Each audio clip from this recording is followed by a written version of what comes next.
Olhe para o céu.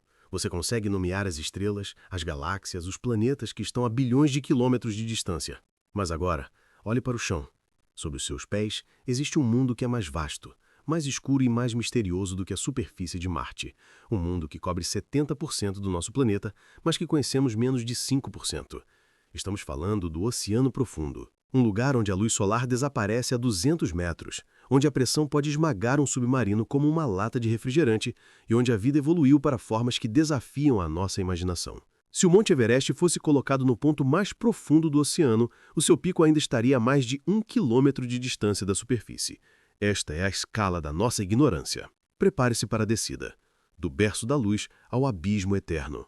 Esta é a jornada vertical que vai redefinir a sua percepção do nosso próprio planeta. Eu sou o Curio Mundo e hoje vamos mergulhar no último grande mistério da Terra. O planeta Terra é um mundo aquático. Mais de 70% da sua superfície é coberta por oceanos, contendo 97% de toda a água do planeta.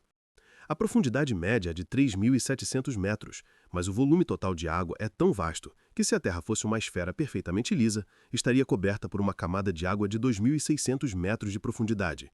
A exploração oceânica contrasta drasticamente com a exploração espacial. Conhecemos menos de 5% do fundo do mar, e a barreira primária é a pressão hidrostática. Para cada 10 metros de profundidade, a pressão aumenta em uma atmosfera. Esta força é o principal fator seletivo que molda a vida e a tecnologia nas profundezas. A nossa jornada vertical pelo oceano é dividida em zonas pelágicas, definidas pela penetração da luz e pela pressão. Começamos na zona epipelágica ou zona fótica, que se estende da superfície até os 200 metros. Esta camada, embora mais fina, é o motor biológico do planeta. O fitoplâncton, organismos microscópicos, utiliza a luz solar para a fotossíntese, sendo responsável por 50 a 80% da produção de oxigênio da Terra. A vida aqui é caracterizada pela velocidade e pela visão, com predadores como o atum e os tubarões a dependerem da visão para caçar. A camuflagem por contrasombra é a adaptação dominante. A zona fótica é termicamente estratificada pela termoclina, uma camada onde a temperatura muda drasticamente, e pela picnoclina, onde a densidade da água varia. Estas barreiras isolam a superfície rica em luz da água profunda rica em nutrientes. A bomba biológica de carbono começa aqui, com o fitoplâncton absorvendo o CO2 e transportando o carbono para as profundezas através da neve marinha.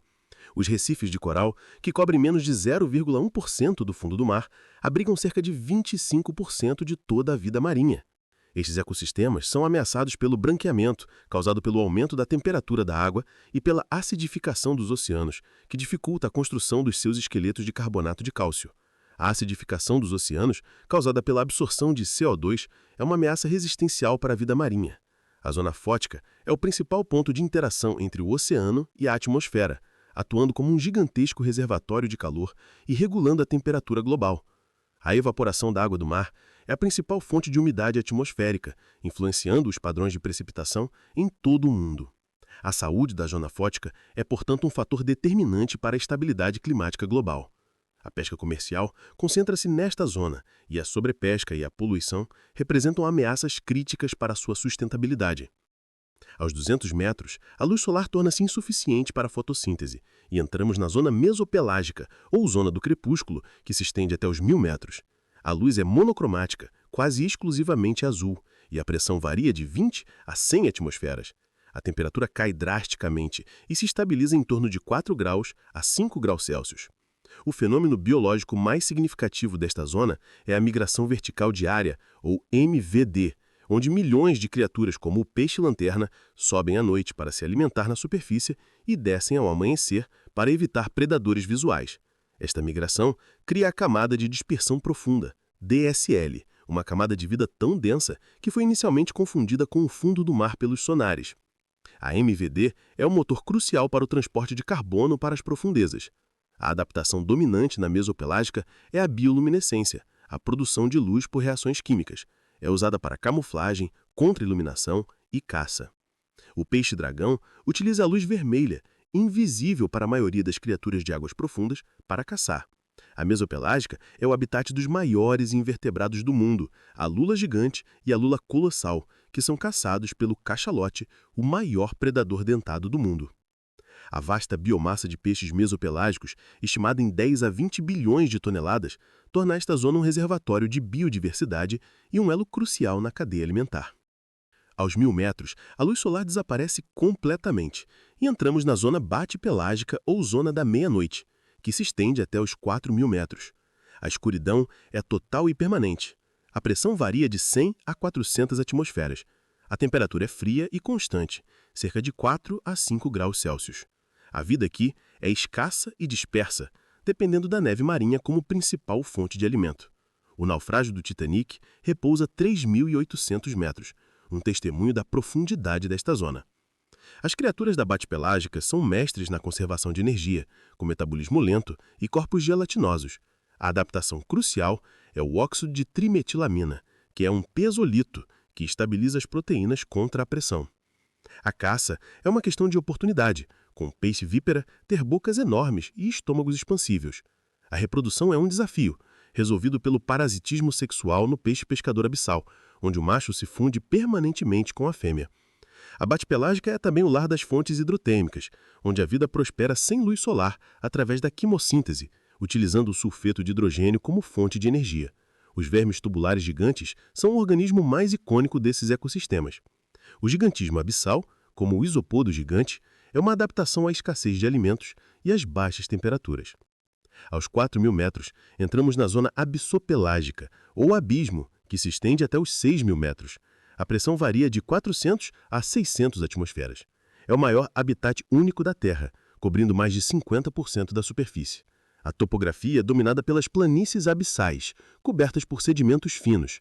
A vida bentônica é dominada por invertebrados que se movem lentamente, como pepinos do mar e estrelas do mar. Aos 6.000 metros, entramos na zona adopelágica, ou ADAL, o reino das fossas oceânicas, que se estende até o Challenger Deep, na Fossa das Marianas, a 10.935 metros. A pressão máxima é de mais de 1.100 atmosferas. O ADAL é um ambiente de isolamento, com cada fossa funcionando como uma ilha isolada. Recafo Trieste, em 1960. O peixe caracol ADAL é o peixe mais profundo conhecido, sobrevivendo graças ao TMAO. A regra do TMAO sugere que existe um limite de profundidade para os peixes ósseos. Os anfipódes adais são necrófagos comuns. O ADAL, o lugar mais remoto do planeta, não está imune à poluição humana, com a descoberta de microplásticos e poluentes orgânicos persistentes, POPs, nos tecidos dos organismos adais. A exploração do oceano profundo está entrando numa nova era, impulsionada por submersíveis autônomos, AUVs e inteligência artificial IA. O projeto Seabed 2030 visa mapear todo o fundo do mar. A bioprospecção marinha busca novos compostos em organismos sendo um passo crucial para a proteção da biodiversidade em águas internacionais. A nossa jornada de 11.000 metros chegou ao fim. Do fitoplâncton, que nos dá oxigênio, aos peixes caracol que desafiam a pressão no ADAL, vimos que o oceano profundo não é um vazio, mas um universo de complexidade da mineração e das mudanças climáticas. Exige que sejamos os guardiões desta exploração do abismo despertou a sua curiosidade. Se fez você olhar para o mar com novos olhos, então o nosso trabalho está feito. Você está no canal Cure o Mundo. Se você gostou desta viagem, não se esqueça de curtir o vídeo e inscrever-se no canal para mais viagens para o desconhecido. Deixe nos comentários qual é o mistério do oceano profundo que você mais gostaria que fosse resolvido.